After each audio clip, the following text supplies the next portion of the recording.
এই জাতি তুষের আগুনে জ্বলছে।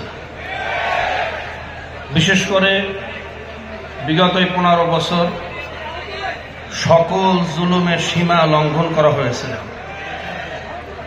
আমরা চেঙ্গিস খাঁর নাম শুনেছি, হালাকু খাঁর কথা শুনেছি, রানী ইসাবেলার কথা শুনেছি, অশোকার কথা শুনেছি, মানুষের মাথা দিয়ে মিনার বানিয়েছে।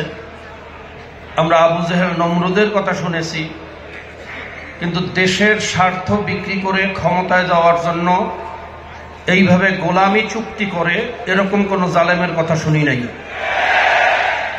সংগ্রামী বন্ধুগণ, আপনারা জানেন নামকে অস্তে শুল্কের পরিবর্তে ট্রানজিটের ব্যবস্থা করা হয়েছে। সেখান থেকে ভারতের গাড়ি আসবে, তার ভিতরে কি বিস্ফোরক আছে নাকি অস্ত্র আছে সেটা দেখারও কোনো অধিকার আমাদের থাকবে না।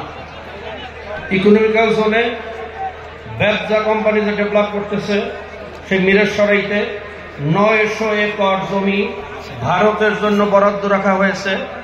ভারত থেকে মৈত্রী সেতুর মাধ্যমে সেখানে আসবে। সেখানে কি বাংলাদেশ দখল করার জন্য ক্যান্টনমেন্ট করা হয়, নাকি যুদ্ধের ট্রেনিং দেওয়া হয়, নাকি কুকি চীনকে সহযোগিতা করা হয়, সেটা দেখার পর্যন্ত আমাদের অধিকার থাকবে না। এরকমভাবে আজকে পরিবেশের দোহাই দিয়ে বাংলাদেশের পাথর উত্তোলন বন্ধ রেখে ভারতের পাথর আনার ব্যবস্থা করা হয়েছে। আজকে বাংলাদেশের যত মোটরসাইকেল দেখবেন ইন্ডিয়ান, যত ট্রাক দেখবেন ইন্ডিয়ান, সিএনজি দেখবেন ইন্ডিয়ান। এমনকি বাংলাদেশের শিক্ষা সিলেবাসের বই ছাপানোর জন্য বাংলাদেশে এত প্রেস থাকা সত্ত্বেও ভারত থেকে সেই বই ছাপিয়ে আনার ব্যবস্থা করা হয়েছে। এভাবে বলতে থাকলে সারা রাত্র বললেও শেষ হবে না। যার ফলশ্রুতিতে 28,600 কোটি টাকা এই দেশ থেকে বিদেশে পাচার হয়েছে এবং বাংলাদেশ প্রত্যেকটা জনগণ 1.5 লক্ষ টাকা ঋণের বোঝা মাথায় নিয়ে দিন যাপন করতেছে। সংগ্রামী বন্ধুগণ, এরপরে জুলুম, আয়নাঘর, আলেম ওলামা সহ এমন কোনো অন্যায় নাই যা এই ফেসিবাদ পতিত সরকার করে নাই। সংগ্রামী বন্ধুগণ, আমার দেশের লক্ষ লক্ষ যুবক যে জায়গায় বেকার, শিক্ষিত যুবক, সেখানে ভারতের প্রায় 6 লক্ষর উপরে মানুষের চাকরির ব্যবস্থা করা হয়েছে।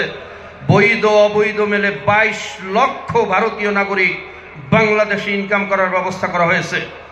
আজকে আল্লাহ পাকের শুকুর, এই জুলাই আগস্টের বিপ্লবের মাধ্যমে মুগ্ধ এবং আবু সাইদদের জীবনের বিনিময়ে আমরা এই ভয়ঙ্কর বিপদ থেকে বেঁচেছি। কিন্তু এখনো বাংলাদেশের মানুষ বিপদ মুক্ত হয় নাই, এখনো ষড়যন্ত্র চলছে। অনেককে দেখা যায় ভারতের সুরেশ কথা বলতেছে, ভারতও নির্বাচন চায়, অনেকে তারাও নির্বাচন চায়, গণতন্ত্রের দোহাই দেয়। আমি জিজ্ঞাসা করি, আপনারা কোন গণতন্ত্র কায়েম করতে চাচ্ছেন? 72-এর নাকি 91, নাকি 96-এর গণতন্ত্র, নাকি 2001-এর গণতন্ত্র, যেই গণতন্ত্রের মাধ্যমে এই বাংলাদেশ 5 বার দুর্নীতিতে চ্যাম্পিয়ন হয়েছে?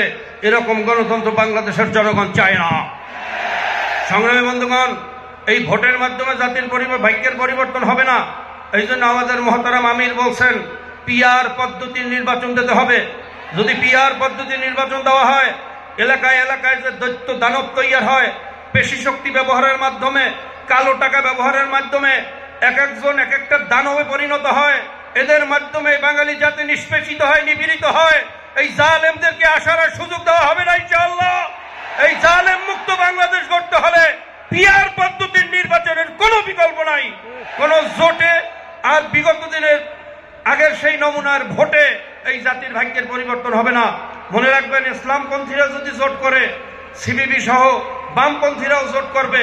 2 ভাগে যখন দেশ ভাগ হবে, বিদেশি পশ্চিমা শক্তিগুলো ইসলামের বিরুদ্ধে অবস্থান গ্রহণ করবে।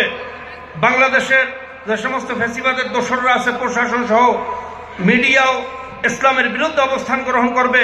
এই হাজারো বাধা উপেক্ষা করে সামনে অগ্রসর হওয়া তখন কঠিন হয়ে যাবে।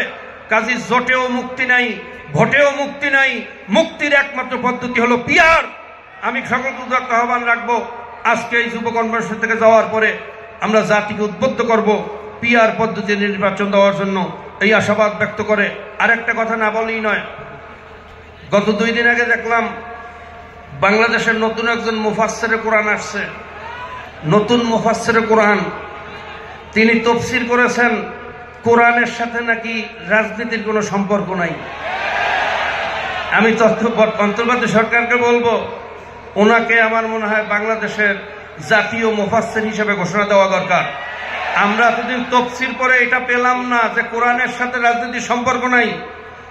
কোরআনের সাথে রাজনীতির সম্পর্ক আছে, আপনার সাথে কোরআনের সম্পর্ক নাই। আপনার সাথে সম্পর্ক হলো ওই মোদির সাথে, ভারতের সাথে। কোরআনের সাথে রাজনীতির সম্পর্ক আছে, এই কথা বাংলার জমিনে চলবে না। আখির দাওয়ানা আলহামদুলিল্লাহি রাব্বিল আলামিন।